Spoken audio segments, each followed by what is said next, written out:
先说一下打呼噜的病症。最近有位患者和我抱怨他的老板，因为他打呼噜的声音太响，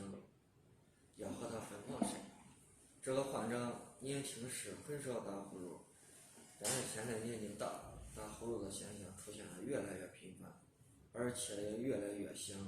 导致他的老板睡眠不太好，所以实在忍受不了，就分开睡了。而这个患者刚好又同时了解到，最近有人因为打呼噜太厉害，导致睡眠时呼吸暂停，人就这么没有了。他开始有点担心了，于是就来我们国医馆来看病了。经过了解，他打呼噜正是因为年龄大了，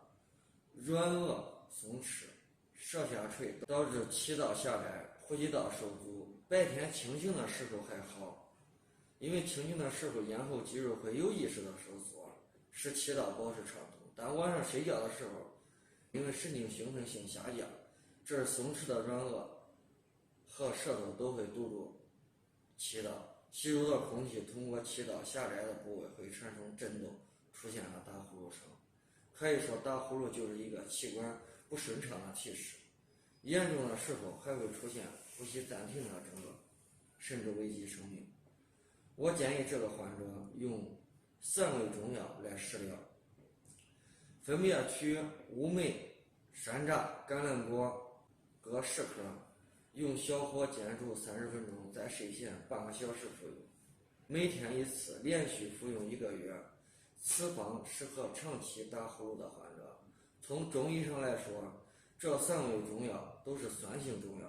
有些患者不能吃酸的，这时我可以推荐另外一个方子来治疗，取牛蒡子10克、苎麻根15克、甘草6克，同样在睡觉前半个小时服用，效果它们是一样的。好了，今天的健康小知识就分享到这里了。如果想要了解更多，点击下方关注，我们下期再见。